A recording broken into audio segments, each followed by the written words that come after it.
All right, let's dive right into this explainer and tackle what is arguably the ultimate frustration. You know the exact feeling I'm talking about, right? You've been dieting for weeks, working yourself absolutely to the bone, only to step on the scale and realize, with horror, that you've lost precious muscle instead of the actual fat you wanted to target. Well, today we are stopping that cycle. We're going to build a rock-solid, science-based playbook to stop punishing our bodies and start truly outsmarting them. Now, before we get into the biological hacks, I want you to stop and really think about this question. Where does fat actually go when you lose it? Seriously, think about it. Do you just sweat it out? Does it turn into heat and vanish into thin air? The actual answer completely flips how we understand the way our bodies shed weight, and it's a whole lot more literal than you might expect. So the reality of fat loss comes down to two words: lipolysis and oxidation. When your body breaks down stored fat to use as energy, it doesn't just pull a disappearing act. The byproducts physically leaves your body as carbon dioxide and water.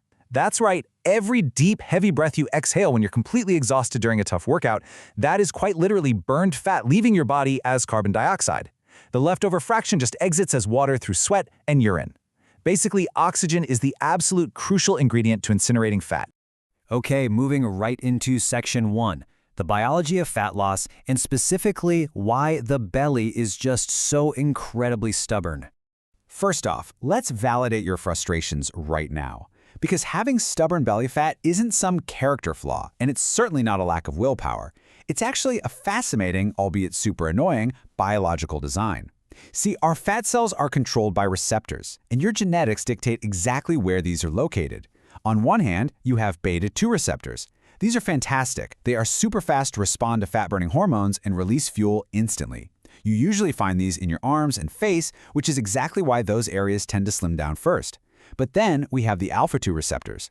These guys are stubborn little vault keepers, and they are highly concentrated right in your belly fat. And to make matters worse, your midsection has poor blood flow, meaning those fat-burning signals barely even reach it in the first place.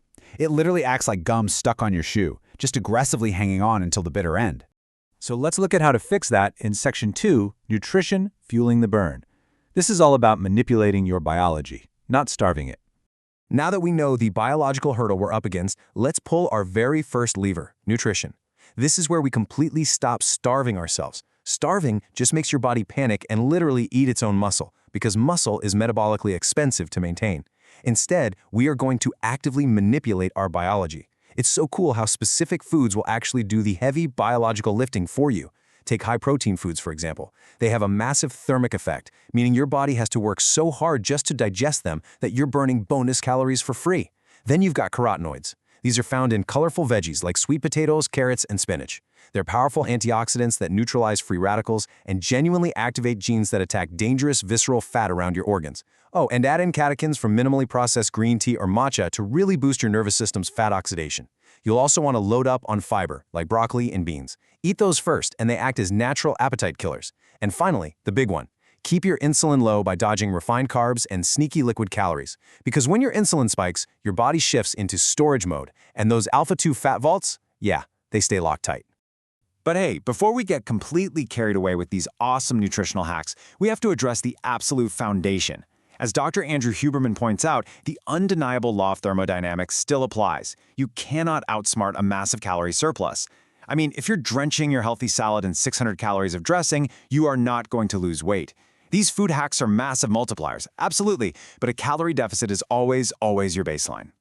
All right, let's pivot to Section 3, movement. Working smarter, not harder, and officially debunking the treadmill myth. We need to completely rethink how we move. Hammering the treadmill for hours like you're training for a zombie apocalypse is actually working against you. Why? Because it leaves you starving, utterly exhausted, and biologically primed to overeat. You absolutely need a balanced combination of both cardio and weightlifting. Cardio, specifically moderate to vigorous intensity, is super important. Now, interestingly enough, during intense cardio, your body actually burns glucose first, mostly because it just doesn't have enough oxygen to break down fat fast enough in the moment. But pushing through it triggers this massive metabolic afterburn once you stop, and it's heavily proven to reduce that stubborn visceral belly fat. Weightlifting, on the flip side, is your biological insurance policy. Think about it. If you don't lift, your body sees your metabolically expensive muscle as totally useless and will happily burn it for energy instead of fat. Lifting protects that muscle and actively raises your basal metabolic rate, which basically gives you 24/7 free fat burning even when you're just sitting on the couch watching TV. And you know what? If you absolutely hate extreme sweaty cardio sessions, here is your magic number: 10,000 steps a day. Getting low-intensity walking in is practically a cheat code. It taps directly into pure fat stores without triggering those massive hunger or stress hormone spikes that inevitably ruin your diet. It is literally the ultimate low-effort, high-reward habit that any of us can add to our day. Let's move on to Section 4, Nervous System Fat Hacks. Time to activate your fat-burning neurons. This brings us to, honestly, the most overlooked lever of all: your nervous system. The scientific reality is that your brain and nervous system directly wire into your fat tissue, and they control fat mobilization through local adrenaline release.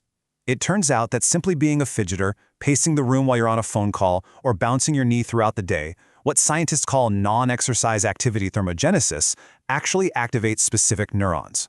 These small, low-level staccato movements trigger a localized release of epinephrine, or adrenaline, directly into your fat cells, aggressively forcing them to dump their stored energy so it can be oxidized. But if you want the absolute ultimate nervous system hack, it's the cold exposure protocol. Here's how it works. You start by getting in cold water until you genuinely start to shiver. Then you get out for 1 to 3 minutes, but, and this is crucial, you do not dry off. You let the air hit you, then you get back in to trigger that shiver point all over again, repeating this for 3 total cycles. Why go through this torture? Because the specific low-level muscle movement of shivering triggers the release of a molecule called succinate. This molecule acts directly on your mitochondria-dense brown fat, basically turning your body into a roaring internal furnace that incinerates energy just to keep you warm. Finally, Section 5, the autopilot daily routine, because as we all know, consistency beats intensity.